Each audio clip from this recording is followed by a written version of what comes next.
Bismillahirrahmanirrahim. Assalamualaikum warahmatullahi wabarakatuh. Alhamdulillah wa bihi nasta'in. Asyhadu an la ilaha illallah wahdahu la syarika lahu wa asyhadu anna Muhammadan abduhu wa rasuluh. Wa nusalli wa nusallim ala hadzal nabiyil karim Sayyidil Mursalin wa ala alihi wa sahbihi ajma'in. Amma ba'd. Ayyuhal mu'minun, ittaqullah. Usikum wa iyaya bitaqwallah. Faqad fazal muttaqun. Muslimin dan muslimat, mudah-mudahan dirahmati Allah Subhanahu wa ta'ala. Menggunakan tafsir Nurul Ihsan jilid 2. Nurul Ihsan jilid 2. Kita masih lagi di dalam tafsir surah Ibrahim. Dan bulan dulu kita dah baca dah ayat yang menceritakan tentang akibat yang akan kena kepada orang yang menentang Allah Subhanahu wa ta'ala. Saya ghostan sikit saja muka surat 285. Saya ghostan sikit ayat 42 daripada surah Ibrahim. Baca ayat dia saja. A'udzubillahi minasyaitonirrajim. Wa la tahsabannallaha ghafilan amma ya'maluz zalimun. Innama yu'akhiruhum liyawmin tashkhasu fihi al-absar. Allah Subhanahu wa ta'ala peringat dekat kita, janganlah sekali-kali kita ingat kata Tuhan lalai daripada mengambil tindakan kepada orang zalim. Ini yang kita baca itu.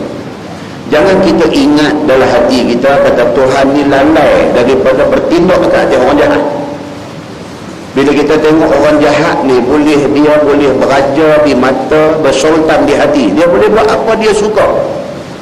Jangan kita ingat kata Tuhan terlepas pandang. Jangan kita ingat kata awak Tuhan tak ambil tindakan dekat mereka. Jangan ingat lagu tu. Tuhan kata wala tahsabannallaha ghafilan amma ya'maluz zalimun. Jangan kamu ingat Allah lalai daripada mengambil tindakan atas perbuatan orang zalim. Innama yu'akhiruhum liyawmin tashkhasu fihi al-absar. Allah Subhanahu wa ta'ala tangguh tindakan dekat mereka ni. Allah tangguh, Allah hold dulu benda tu, Allah tahan sat dulu. Tindakan ni bila kiamat esok mereka akan kena. Dan hari kiamat disebut dalam surah Ibrahim ini, dia kata apa? Hari tashkhasu fihi al-absar. Hari di mana mata manusia terbelalak. Yang kata hari kiamat ni hari di mana mata manusia ni tashkhasu. Tengok tak berkejip biji mata, itu maksud tashkhasu. Dan kita baca hadis cerita orang nak mati. Orang nak mati kan, Nabi kata idza syakhasal basar. Apabila mata dia tengok tepat, itu dekat nak mati. Orang nak mati biji mata dia tak tengok mata dah. Orang nak mati ni dia tak tengok kiri kanan. Orang yang sedetik lagi, 2 detik lagi 10 saat lagi dia nak mati, Nabi kata idza syakhasal basar. Syakhasa maksudnya mata dia tengok, dia orang tu kata memandang. Maksudnya apa? Dia tengok, dia itu sudah dekat kan? Yang dia tengok itu dalam hadis kata apa? Malaikat maut. Dia nampak, kita tak nampak. Dia nampak malaikat mai baju putih, malaikat mai baju hitam, 2 color aja. Kalau malaikat mai baju putih, itu good news, itu berita baik, dia orang baik-baik. Tapi kalau hari Allah nak cabut nyawa dia, malaikat mai, mata dia nampak, malaikat mai baju hitam, itu bad news, itu tak baik. Dia nampak, kita tak nampak. Semua ni keterangan daripada hadis Nabi sallallahu alaihi wasallam. Ayat yang kita baca ni, Allah nak cerita ni, Allah akan bertindak kepada orang zalim ni bila? Hari akhirat. Hari akhirat tu hari apa? Yaum tashkhasu fihi al-absar, hari di mana mata manusia terbelalak, tak kejit biji mata dia. Pasal apa? Terkejut tengok kiamat ni. Ketika itu Allah Subhanahu wa taala akan bertindak kepada mereka. Muhti'ina muqni'i ru'usihim la yartaddu ilaihim tarfuhum wa afidatuhum hawa. Allah Subhanahu wa taala kata apa? Bila tiba masanya, yakni di akhirat esok, di padang mahsyar esok, orang-orang yang atas dunia ni suka hati buat zalim ke orang. Orang-orang yang di atas dunia ni suka hati dia nak bantah Allah, dia nak bantah Nabi. Di hari akhirat esok bergegas mereka ni menyahut panggilan Tuhan. Tuhan panggil itu, bergegas mereka pi ke hadapan Allah Subhanahu wa taala dalam keadaan la yartaddu ilaihim tarfuhum, biji mata tak berkedip, berlari mereka ni di menghadap Allah Subhanahu wa taala. Wa afidatuhum hawa, dalam keadaan hati mereka ni polos. Orang kata lari, hati dia blank, hati dia tak ada apa, dia tak ingat apa, melainkan takut aja penuh dalam hati dia, takut. Ni hak kita baca pada bulan dulu. Kemudian Allah Subhanahu wa taala kata wa anzirin nas yauma ya'tihimul azab. Tuhan kata bagi ingat kepada manusia tentang hari azab. Hari azab ni bila? Hari kiamat, hari pembalasan. Bagi ingat kepada manusia ni tentang hari pembalasan esok. Kalau dia buat jahat, di akhirat esok dia terima panggung. Fayaqulu alladhina zalamu rabbana akharna ila ajalin qarib nujib da'watak wa nattabi'ir rusul. Itu yang kita baca dah bulan dulu. Orang-orang jahat, orang-orang zalim ni bila dah ada di mahsyar esok ni, bila tengok keadaan padang mahsyar, bila tengok keadaan manusia yang bersesak-sesak di mahsyar ni, bila tengok sebahagian orang sudah kena rantai dengan rantai besi. Ni semua Quran cerita, ni semua hadis cerita. Bila dia tengok keadaan macam tu di padang mahsyar esok ni, apa kata orang jahat ni? Dia kata Rabbana akharna ila ajalin qarib. Dia kata, ya Allah, ya Tuhan kami, bagilah kepada kami peluang saat aja kami nak balik atas dunia. Bila tengok keadaan di padang mahsyar tu takut. Bila takut tu dia minta dekat Tuhan. Dia kata apa? Rabbana akharna, ya Allah, ya Tuhan kami, gostan kami saat aja, bagi kami balik atas dunia saat aja. Nujib da'watak, kalau kami diberi peluang kali kedua untuk balik hidup atas dunia, kami akan terima semua seruan Tuhan. Tuhan suruh kami jadi orang Islam, kami tentu jadi orang Islam. Tuhan suruh kami jadi orang yang beriman, kami tentu beriman. Tuhan suruh kami semayang, kami tentu semayang. Tuhan suruh kami terima Nabi Muhammad sebagai Nabi, kami tentu terima. Minta tolong satu aja, bagi kami balik atas dunia saat aja. Kami nak bertaubat, kami nak minta ampun kepada Allah, kami nak taat semua perintah Allah. Wa nattabi'ir rusul, dan kami akan ikut nabi-nabi dan rasul-rasul yang dihantar kepada kami semua. Ini yang kita baca bulan dulu. Tentang takut lah, benar ni jangan buat main-main. Jangan buat main-main. Dia beradik kita hak mati jumpa dah setengah daripada cerita ni. Kawan-kawan kita hak mati jumpa dah setengah daripada cerita ni. Semua orang hak dah mati jumpa dah sebahagian daripada cerita ni. Kita saja yang masih ada peluang, yang masih ada peluang untuk percaya cerita-cerita ni. Kita baca dah dalam ayat lepas tu, Tuhan kata awalam takunu aqsamtum min qabl ma lakum min zawal.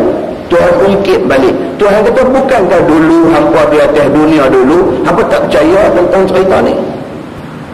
Tuhan ungkit dengan sindiran, sekali dengan perli. Tuhan kata dekat ni hak minta nak hidup balik atas dunia saat ni, kalau diberi peluang kali kedua boleh hidup atas dunia, mereka nak beriman kepada Allah. Tuhan perli mereka ni. Tuhan kata apa? Bukankah hang dulu atas dunia hang tak percaya tentang hari ni? Hang tak percaya kata lepas mati ni ada kehidupan semula? Hang tak percaya kata ada mahsyar? Hang tak percaya kata di mahsyar ni manusia akan dihimpun dalam keadaan susah payah? Bukankah dulu hang tak percaya kata di sini ada hisab amalan? Bukankah dulu hang tak percaya kata di sini ada neraca keadilan yang akan menimbang amal manusia? Bukankah dulu hang tak percaya kata di sini ada al-jasru ataupun sirat, titi yang semua orang kena lintas? Bukankah dulu hang tak percaya kata ada syurga, ada neraka? Bukankah semua ni dulu hang tak percaya? Tuhan tanya balik benda ni. وَسَكَنْتُمْ فِي مَسَاكِنِ الَّذِينَ ظَلَمُوا أَنفُسَهُمْ. Bukankah atas dunia dulu hang duduk sama dengan geng-geng yang lawan Tuhan? Bukankah atas dunia dulu hang tak berkawan dengan orang baik? Bukankah atas dunia dulu hang tak bercampur dengan orang pi masjid? Bukankah atas dunia dulu hang duduk sama dengan orang-orang yang tak percaya kepada agama? Tuhan sebut balik benda ni. وَتَبَيَّنَ لَكُمْ كَيْفَ فَعَلْنَا بِهِمْ. Sedangkan hang pun tahu apa yang dah kena kepada orang-orang yang sudah mati sebelum ini. Tuan-tuan, kesudahan kita ni apa tuan-tuan? Kesudahan kita kain kapan 3 helai aja masuk kubur dengan amalan. Itu aja. Orang putih kata ultimately kira last kali kemuncak kepada hidup kita ni apa dia? Last kali kain kapan 3 helai laki-laki, kain kapan 5 helai perempuan dengan amalan. Yang tu aja. Rumah hang tinggal, kereta hang tinggal, kawan-kawan hang tinggal, kesenangan hang tinggal, duit ringgit hang tinggal, pangkat kedudukan hang tinggal, darjah kebesaran hang tinggal, semua hang tinggal. Hang bawa apa? Kain kapan 3 helai dengan amalan yang hang buat di atas dunia. Itu saja yang hang bawa balik menghadap Allah Subhanahu wa taala. Kain kapan akan reput, kain kapan akan relai, tubuh badan hang akan relai. Amalan hang kalau ikhlas, itu saja yang akan dinilai Allah Subhanahu wa taala. Tuhan sebut dalam ayat ni, wa tabayyana lakum kaifa fa'alna bihim. Sudah jelas kepada hampa semua apa yang kami buat kepada orang-orang dulu. Depa mati, depa bawa balik amalan dengan kain kapan. Hang pun tahu benda ni. Pasal apa hang tak ambil pengajaran? Muslimin dan muslimat yang dirahmati Allah sekalian. Wa darabna lakumul amsal. Itu ayat last kita baca dulu. Tuhan kata apa? Dan demikianlah kami beri perumpamaan kepada hampa. Fikir benda ni perbetul mana-mana kesilapan. InsyaAllah malam ni kita sambung firman Allah ayat 46 surah Ibrahim. A'udzubillahi minasyaitanirrajim. Wa qad makaru makrahum wa 'indallahi makruhum. Dan sungguh telah berbuat makar mereka itu, yakni kafir Mekah terhadap Nabi sallallahu alaihi wasallam. Tuhan sebut balik. Orang kafir musyrikin Makkah ni mereka sudah buat makar. Makar ni makna dia tipu, makna dia konspirasi. Mereka telah buat satu pakatan jahat nak berkena Nabi sallallahu alaihi wasallam. Apa mereka buat? Makar mereka itu ialah hendak bunuh Nabi sallallahu alaihi wasallam, ataupun nak penjarakan Nabi, ataupun nak hambat halau Nabi keluar daripada negeri. Itu yang mereka nak buat ke Nabi. Apa dia? Muaci boleh nak bunuh Nabi ni terbaik. Puas hati, tak ada dia di sana. Kalau tak boleh nak bunuh, takut kalau bunuh nak jadi masalah besar, kita tangkap dia, kita penjarakan dia. Kalau sekiranya nak penjara pun orang nanti tanya banyak sangat, orang nanti persoal banyak sangat, kita halau dia keluar. Janji muka dia ni kita tak mau tengok dia ada di muka. Bukankah itu kafir musyrikin Makkah nak buat kepada Nabi sallallahu alaihi wasallam? Tuhan kata dalam ayat ni, maka Allah balas makar, tipu daya, niat jahat mereka itu dengan bunuh 70 dan tawan 70 ketika perang Badar. Perang Badar, perang pertama jadi dalam Islam, jadi bulan puasa. Sudahlah itu perang pertama, sahabat-sahabat tak ada pengalaman, tak ada experience. Allah fardukan kewajipan jihad dalam perang Badar ni waktu tengah puasa. Tu dia, sahabat-sahabat Nabi dulu nak terima Islam macam tu punya susah mereka ni. Diperintahkan perang dalam bulan puasa. Dan dalam perang Badar itu Islam 313 orang saja lawan musuh 1000 orang lebih. Allah bagi kemenangan kepada Islam, dan itulah perang yang mencatat sejarah yang cukup cantik di dalam sejarah perjuangan Nabi sallallahu alaihi wasallam. 70 orang telah dibunuh di kalangan musuh musyrikin dan 70 orang ditawan di dalam perang Badar. Firman Allah, wa in kana makruhum litazula minhul jibal. Dan jika ada makar ataupun niat jahat mereka itu sampai berubah bukit daripada tempatnya sekalipun, tiada dihirau dengannya dan tiada mudarat dengannya. Tuhan kata, kalau dah aku pertahankan Nabi, kalau dah aku jaga Nabi, hampa buatlah pakatan jahat macam mana pun, apa tak boleh nak jejak Nabi aku. Tuhan ni kalau dah dia masuk campur, tak siapa boleh buat apa. Allah Subhanahu wa ta'ala ni kalau dia dah masuk campur, dia masuk dia bagi tahu, kata dia protect, dia bagi satu jaminan keselamatan dekat satu-satu orang, siapa tak boleh buat apa. Nabi Muhammad sallallahu alaihi wasallam 1000 orang main nak serang dia, Allah dah kata Nabi menang, Nabi menang. Begitu. Melainkan dia kata akan makan diri mereka itu jua. Siapa lawan, mereka tu akan kalah, makan diri. Pasal apa? Pasal yang mereka lawan itu ialah orang yang diberi jaminan kemenangan oleh Allah Subhanahu wa ta'ala. Firman Allah, fala tahsabanna Allah mukhlifa wa'di rusulah, innallaha azizun zuntiqam. Maka janganlah engkau sangka bahawa Allah menyalahi janji dia akan segala rasulnya, yakni dengan janji pertolongan. Jangan diingat kata Allah ni tak masuk campur, tak mau tolong siapa-siapa. No. Tuhan ni dia nak tolong ke tak mau? Bila dia nak tolong, siapa kata dia buat apa? Tapi kalau dia tak mau tolong, saja dia nak biang. Saja dia nak biang supaya benda tu menjadi pengajaran kepada umat kemudian hari, Allah boleh buat. Tuan-tuan, ni ilmu ada umai kat kita tahun 70-an 80-an dulu. Ingat ada umai di Malaysia ni ilmu apa? Wali suci, ilmu Nasrul Haq. Ingat tahun 80-an awal tu. Kan? Saya pun dan dia belajar juga lah. Sebelum dia kata tak boleh kan? Daripada tak boleh, dia start balik dia belajar. Dia tak kira lah masa tu masing-masing berkata sehing ni kan. Syekh orang tu jatuh. Syekh orang tu jatuh. Main Nasrul Haq tak payah syekh apa, buat dulu tu jatuh terguling air menjadi kan. Kita fikir balik, kalau dah ilmu macam ni betul kan, ilmu macam ni memang betul sungguh, awak Allah tak bagi dekat Nabi Muhammad. Senang perang Badar ke, perang Khandaq ke, perang apa ke, Nabi tak gaduh asal parang, tak gaduh siap anak panah, tak gaduh apa, turun pergi lagu buat ni tu jatuh terguling habis semua.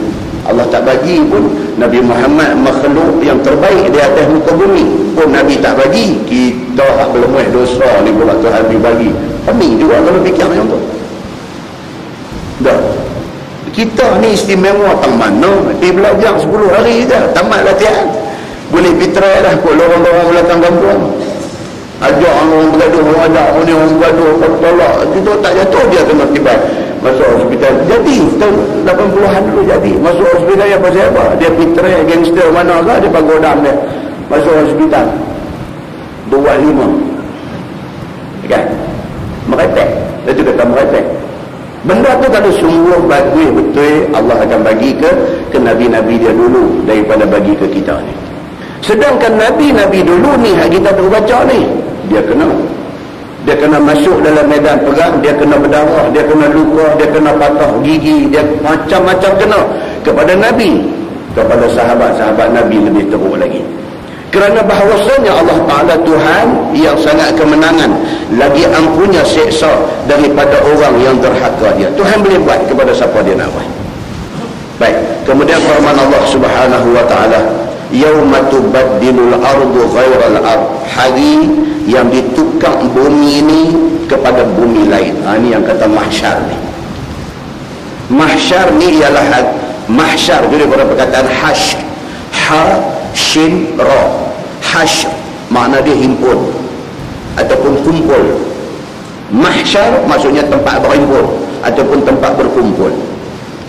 Bila Allah Subhanahu wa Ta'ala suruh malaikat Israfil tiup sangkakala kiamat, dia suruh tiup pula sangkakala kali kedua, dia jadi yaumul ba'ts, hari kebangkitan.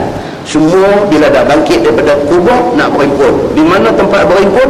Di mahsyar. Mahsyar ni apa dia? Ni dia nak main cerita. yauma tubaddalul ardu ghairal ard, hari di mana ditukar bumi ni menjadi bumi lain. Bumi yang kita hidup ni Allah tukar jadi bumi lain. Sebut olehmu ya Muhammad, iaitu hari kiamat nanti dengan bumi yang putih bersih seperti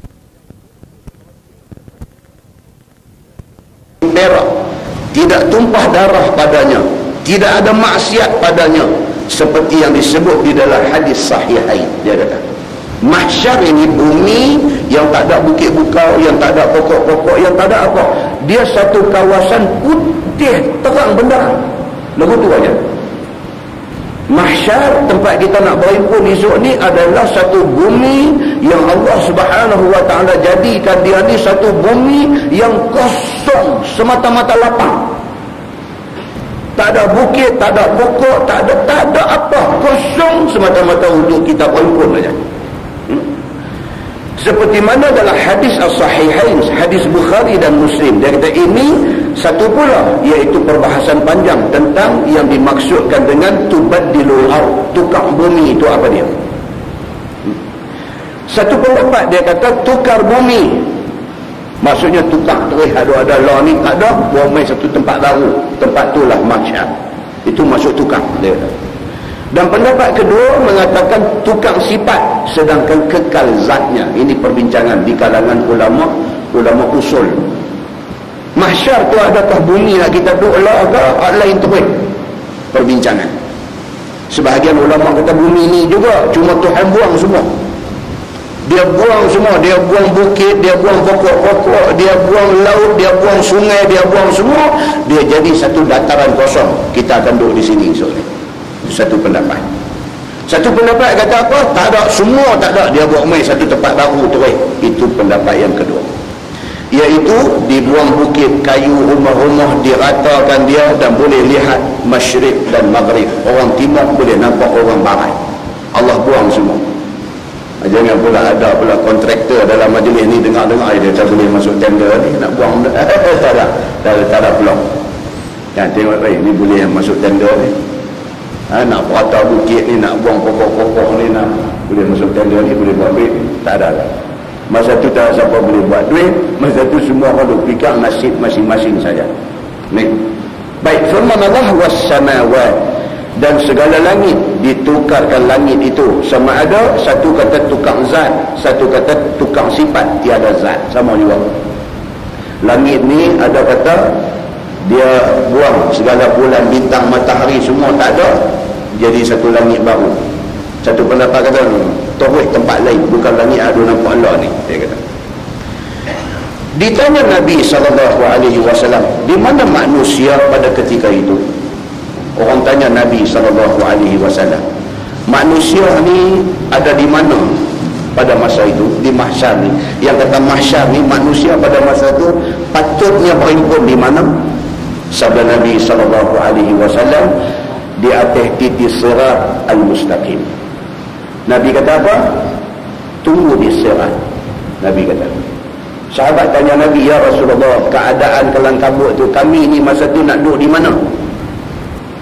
Ni apabila dijadikan bumi baru, nama bumi tu mahsyar, pada masa tu kami ni, eloknya kami ni duduk di mana? Nabi kata apa? Tunggu dekat dengan sirat. Adalah hadis Bukhari ada, dalam hadis Muslim ada. Sahabat tanya Nabi, di mana kami nak jumpa dengan Tuhan di mahsyar esok ni? Sahabat ni ramai, masa ramai ni nak jumpa macam mana? Kita pergi haji, tuan-tuan, kita pergi haji, kita kena maktab 55, kawan kita duduk maktab 60, tu pun cari tak jumpa. Duduk di Mekah, sama-sama duduk di Mekah ni, cari tak jumpa. Kita maktab 55, dia berhotel ni, maktab 50 duduk tang mana, maktab 60 duduk tang mana, cari tak jumpa. Jadi pakat dah sebelum bertolak pergi raya pasir, pakat dah. Aku duduk tang mana pun, hang duduk tang mana pun, pada hari bulan sekian-sekian, pada time sekian-sekian, kita jumpa tang sekian-sekian tempat. Ni nak jumpa ni, kan? Esok ni pergi, kita jumpa tang ni, kita jumpa tang depan jam besar, kata. Tunggu hari yang berkenaan, time yang berkenaan, kita tunggu tang tu. Kawan ni pun main daripada hotel dia, kawan ni main daripada hotel dia, pergi jumpa orang tu. Sahabat-sahabat Nabi tanya Nabi, ya Rasulullah, dalam keadaan mahsyar orang ramai ni, kalau kami nak jumpa Tuhan, nak jumpa tang mana? Nabi kata, jumpa dekat sirat. Nabi kata. Sahabat kata, kalau dekat sirat tak ada, nak jumpa tang mana? Nabi kata, jumpa dekat mizan, dekat neraca timbang amalan. Sahabat kata, kalau dekat mizan tak jumpa, kami nak jumpa tang mana? Nabi kata, jumpa dekat Kausar, dekat telaga, dekat Al-Haud, dekat telaga. Nabi kata. Sahabat kata, kalau dekat telaga tak jumpa juga. Nabi kata, antara tiga ni aja boleh jumpa aku. Tak usah sebut banyak-banyak. Tiga tempat ni aja. Pasal apa? Ini tempat-tempat penting pada masa tu. Nak lintas sirat ni, kalau Nabi ada, Nabi tengok kita pun tak pada. Ni, masa nak timbang amalan ni, kalau Nabi ada situ, Nabi tengok kita, tak pada, tuan-tuan. Dekat haud, dekat telaga Nabi, pi dekat. Dalam hadis cerita, ada sebahagian orang pi dekat kena halau dengan malaikat, pi dekat kena halau dengan malaikat. Nak pi dekat pun tak boleh, jangankan nak minum air telaga Nabi. Ada sebahagiannya pi, Nabi panggil, Nabi kata, mai, alhamdulillah, dapat satu cebok minum air telaga Nabi, dia tak akan dahaga sampai bila-bila. Ini semua cerita dalam hadis Nabi sallallahu alaihi wasallam. Maka Nabi kata, cari aku di tiga tempat ini. Firman Allah Subhanahu wa taala, wa barazu lillahil wahidil qahhar. Dan keluar mereka itu daripada kubur bagi berhimpun di hadapan Allah Subhanahu wa taala, Tuhan yang Maha Esa, lagi amat kekerasan untuk dihisap di situ. Keluar kita daripada kubur ni, cerita dia nak kena hisap amalan. Mati tak tahu berapa ratus tahun dah mati ni. Mati tak tahu berapa ribu tahun dah mati ni. Keluar daripada kubur tu, satu je benda nak buat. Apa dia? Nak dihisap amalan. Yang mukadimah tadi kita kata apa? Nabi doa lepas semayang, Allahumma hasibni hisaban yasira. Ya Allah, ya Tuhanku, hisaplah aku dengan hisap yang mudah.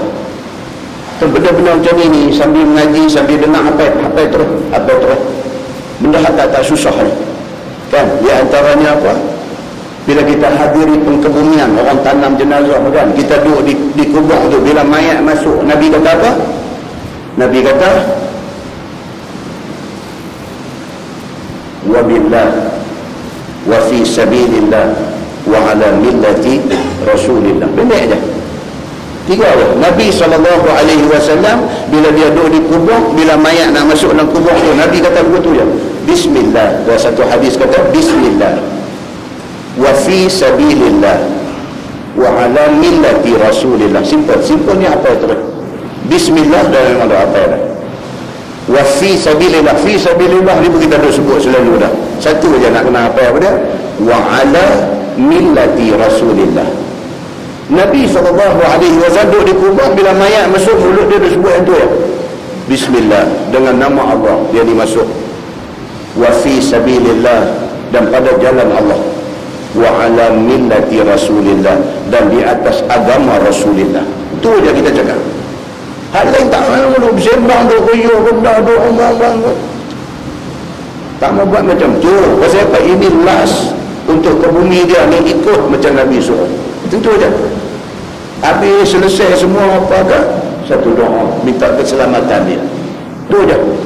Itu yang dibuat oleh Nabi SAW.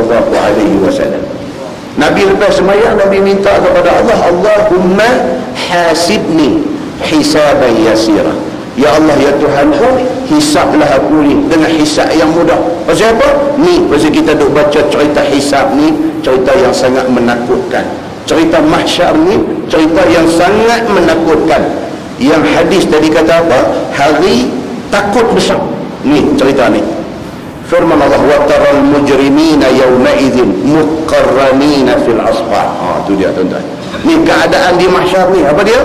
Dan engkau lihat segala orang kafir pada hari di mahsyar itu ni berengker-engker dengan segala syaitan mereka itu pada asfar, yakni pada rantai besi. Kita bangkit daripada kubur, berhimpun di mahsyar ni, mata kita tengok, dia meneru pakat kena rengker dengan rantai besi. Tak takut dia macam tu. beralih balik kanan, beralih balik kiri, merengkel-rengkel mereka ni, berangkai-rangkai mereka ni, direngkel sekali dengan mereka, sekali dengan setan yang mereka berikut di atas dunia, direngkel mereka ni fil asfad. Quran kata dengan rantai besi ni, duk yung pergi di mahsyar ni dalam keadaan berikat dengan rantai besi. Sarabiluhum min qatiran, segala baju mereka itu daripada qatiran, yakni minyak damak. Maksudnya tak pakai baju tapi badan dilumur dengan minyak. Apa tujuan ni yang dilumur badan dengan minyak ni? Tujuan dia apa? Tujuan dia saat lagi nak cucu api senang, nak kena bakar neraka ni buat-buat ni. Tuan-tuan, kita nak baca ni Quran, bukan hadis. Kalau hadis tuan-tuan boleh teringat dalam kepala ni, sahih kalau ni hadis ni. Ini Quran ni yang kita nak baca ni, tak ada sahih-sahih.